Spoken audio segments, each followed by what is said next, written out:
I didn't really realize how big of an impact Top Gun has on pop culture and humankind until I got the role and I started seeing it everywhere, and everyone was saying like, everyone who hears about it is like, don't mess this up, please don't mess this up. Like this is, and everyone is incredibly passionate about it and has this like personal attachment to it. Like it feels like theirs. That's what's so cool about the movie, the original, is it feels personal to everyone, and everyone has a real attachment to it in a very intimate sense. And so I didn't quite realize the power that and the legacy that it had until I signed up and I got on the saddle. The ante, I'm pretty sure, is being so upped that it will not be able to be upped again. Didn't know so much about this world walking into it, and I certainly have never ever seen anything like the footage that has been gotten thus far. All the flight footage is totally unlike anything I've ever seen, and I think because everyone is very much similar to the sentiment of Top Gun, the movie itself. Everyone on this movie is trying to better beat themselves.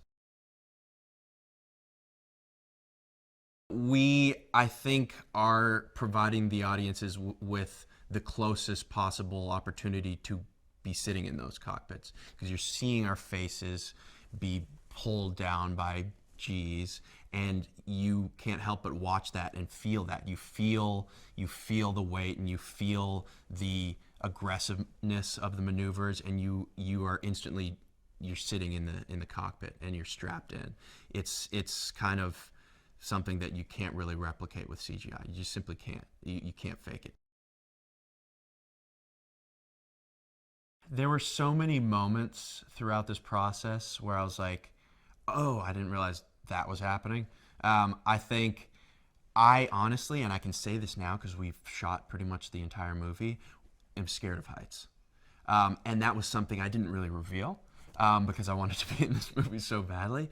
And so, in some ways, I got an incredible experience, not only for the obvious reasons, but also because I got to overcome this fear. And I got to kind of transform and really conquer this. I thought, I was like, I'm going to either have to quit or get fired so many times, because I was like, this is petrifying. And it's like, all sorts of anxiety is coming up and everything. But the more, I mean, I wouldn't have been able to do it without Tom's training. So because we got exposed to it time and time again, eventually it becomes not normal, but a little more comfortable. I think Tom created this aviation training very generously because he knew that this is what he wished he had in the first one.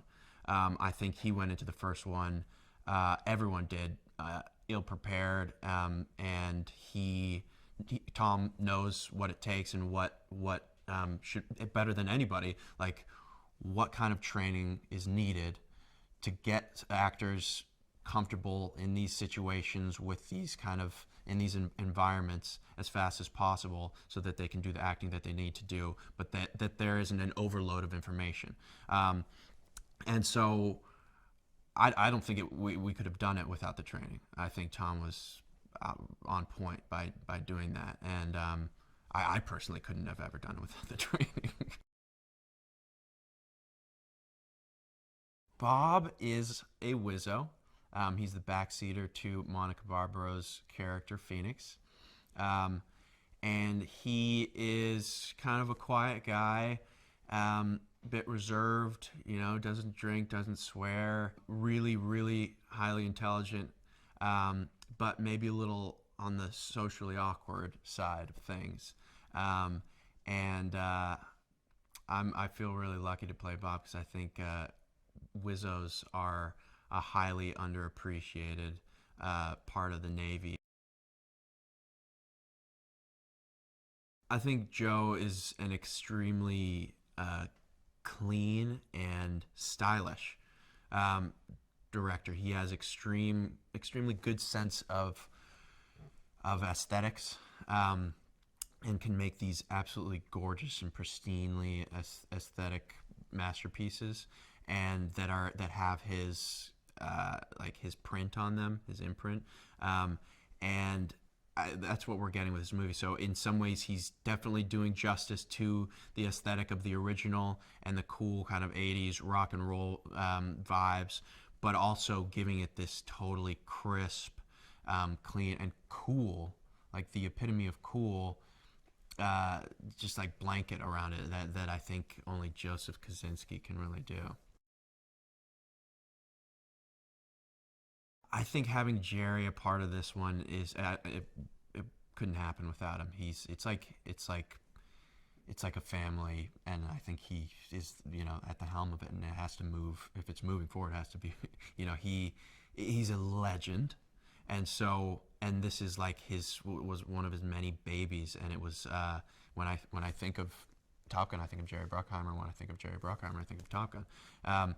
And so having him on set every day, remembering and bringing his experience with the first one to this one, and tying all these threads together, and just keeping the continuity of the world flowing from the first to the second was Jerry's specialty.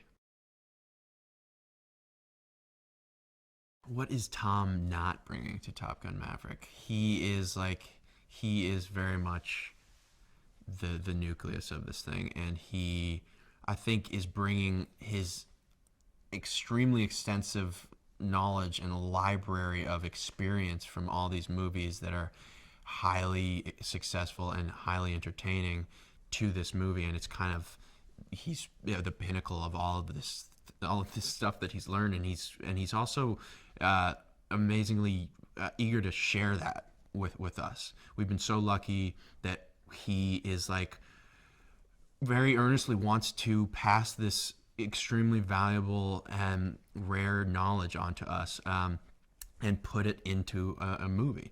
And so Top Gun is getting this. It's like the bottleneck of all of Tom Cruise's knowledge and about filmmaking and about making a good, fun, entertaining, and dramatic movie. I think ideally people are going to walk out of this movie feeling like they stepped foot in an F-18 and they went for a joyride, and I think it's going to be I think it's going to do that.